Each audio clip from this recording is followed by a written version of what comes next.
Have you ever wanted to go camping before? Well, let me tell you about a couple of experiences I've had while camping. Now, when you go camping, it's so like such an outdoor experience, you know? You have to really be in there. And there's like I would say there's like different levels of camping as well. You have like the type of camping that you have like restrooms and bathrooms outside, you know? And then you have the type of camping where you're like just raw dog in the middle of the woods. You're hunting stuff. You're making your own food. You're setting up your own traps. You're sleeping in trees. You have that type of camping, right? And I think that the type of camping I prefer is like a little bit in the middle. Like I don't want to go like I gotta hunt my own food, but I do want to go. You know, I don't want to do too much, but I don't want to do not enough. You know, when you go camping, I feel like you're supposed to be out there in the woods doing things like you should.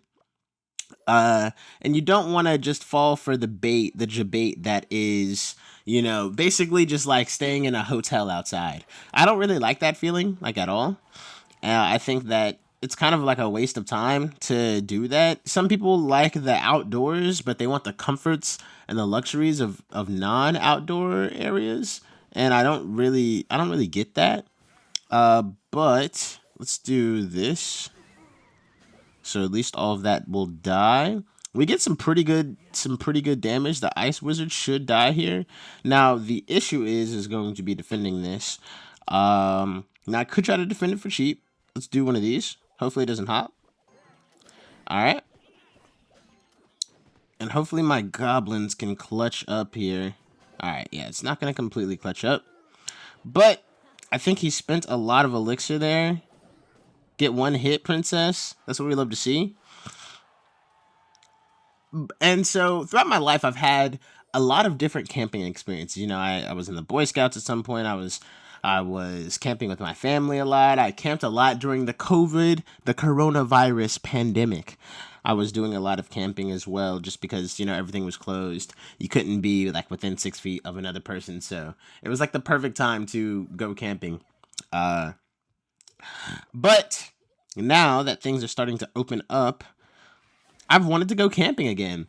I was actually supposed to go camping this weekend, but literally every person that I made plans with, something happened. Either they couldn't get off work, or their card got destroyed, or their parents are coming into town. And it's not to say that any of those things are inherently bad, right? It's really just like I don't even want to say a statement piece, but it is, in a way, very telling of like what happens when you grow up. Like people just become busy. You know, it's not college anymore. I don't know even what my age group of the people who watch this is, but in college you have a very different. I would say you have a very different standing of how things should work and how things operate, and it's very easy. Oh my god. Okay, let's do this so it doesn't hop on my stuff and kill my princess and everything. So it's very easy when you're in college to be in community with other people, because let's do one of these just to protect this. And then one of these maybe, please. And we predict his Mega Knight and we win. It's very easy to be in community in college because like especially if you're like on campus. Because when you're on campus, you pretty much are neighbors with your classmates. And it's kind of how similar to how humans used to live in the first place in general. Uh, like we used to be really in community to each other. You know your neighbor, you know the person you're getting, you know your produce from, you know the person who you're getting your meat from, you know your local doctor, etc., etc. So it's not super crazy, I guess I should say, that when you get to college and you experience that you really do like fall in love with that type of community. But fortunately, you are only in college for 4 years, and the only reason I say fortunately there is because you definitely don't want to be one of those people who is like a super senior in college. Like most people just want to go ahead and get their life started, but they get attached to the communal aspect that college provides. And what I want to say is, first of all, horrible Boulder. But the second thing I want to say is that if you're being serious about, let's tornado this away. Okay, get some damage. some good damage. We're gonna Electro Wizard like this. Hopefully he's able to clutch this up. He freezes. Oh, that might actually be really bad. Okay, I have to do this now. And he has Mortar too. What a guy. What in the spam? Okay. My princess is gonna have to clutch up here. He's got arrows too. He has to be low on elixir because he just did all that. I'm actually okay with all that damage. I know he's low on elixir because that was a late arrows. He would have arrows earlier if he had that, and that damage is okay. But he should get one more hit. But now we will be able to set up the biggest Electro Giant push known to man. We've got to be tons of elixir ahead of him. So I'm gonna wait until we get to 3 again. He has freeze. So, actually what I'll do is I'll do Boulder. I'm going to bait out his Inferno Dragon, and then I'm going to put an Electro Giant in front of it. Tornado everything in. Kill it. Etc, etc. We have a lot of resets, too. I am actually just going to do this, because I'm pretty sure Sparky counters pretty much everything that I had going on. I can counter that with an Electro Wizard. Even if he decides to freeze here, we should be Gucci. Now that Sparky is going to hurt for sure. Let's just go ahead and do one of these and then one of these, so he can't freeze everything. And then let's do one of these. Oh my god, that thing being on the tower was horrible. Good thing he thought that freeze wasn't gonna work, but yeah, I wasn't expecting that thing to lock onto my Electro Dragon. I'll be honest. Alright, so now we do this, I guess. The wizard is going to go over there. And then we Electro Wizard. We actually didn't even need to do that. I didn't even mean to spin my tornado there like that, to be honest.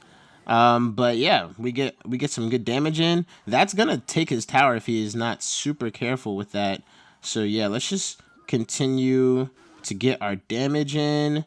Over on this right side. 15 seconds left. I do think I have to do this, and then I'm going to have to lightning his building wherever he puts it down. I don't think I'm going to swing away with the win this time.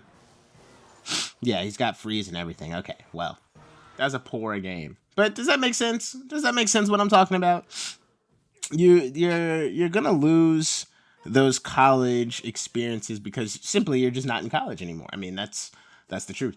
But you shouldn't let it stop you from forming a community in your own life. This guy's being super, super awesome, so I can't wait to prank him with his little deck. So let's just do this.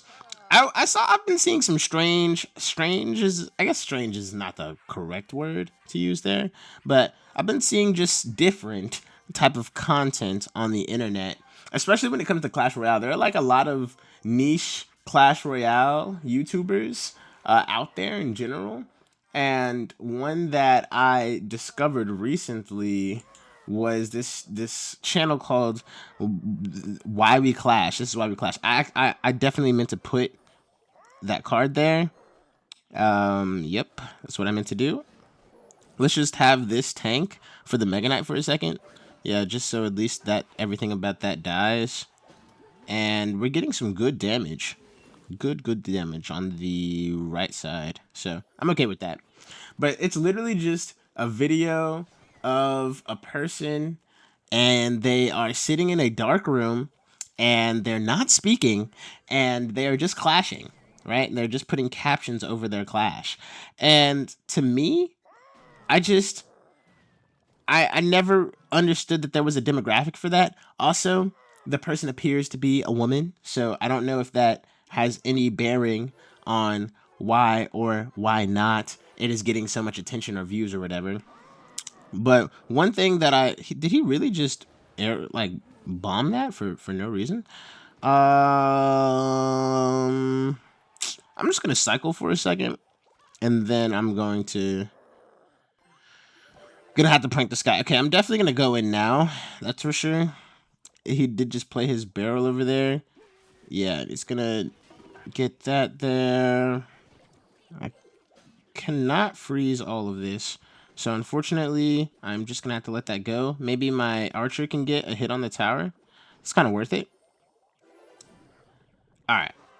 Since he rocketed, I doubt he is going to do that again. He'd kind of have the nuts on him to do that, but he's not, yeah. Oh, he actually did it. Wow. Wow, that's going to do a lot of damage to him, I think. I don't think he was really prepared for that. And the freeze, the going freeze. Anyways, what I mean to say is that there's a lot of different types of content out on the internet these days. I definitely meant to put my executioner there. Maybe I need to check like my tablet settings or something, because there's no way that...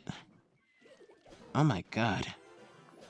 There's just no way that I'm misplaying that bad, super bad. Anyways, that dies.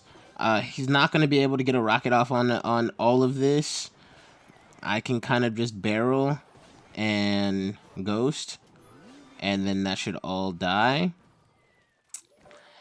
And we can freeze all of this so that nothing spawns. He has to rocket literally nothing, and we win.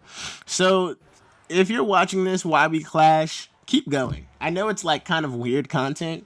You're gonna have to definitely deal with Clash Royale comment section for sure. But one thing's for certain is you got to stay in your own lane. You got to keep creating content that speaks to you. You got to do things that are fun to you. If you're comfortable, you know, beating the piss out of this guy who was emoting the entire game, do that. If you are somebody who just wants to make a YouTube channel and just yap, do that too. But don't try to be an exact duplicate of somebody else. You know, put your own spin on it, do your own thing. But yeah, don't let it get to your head too much.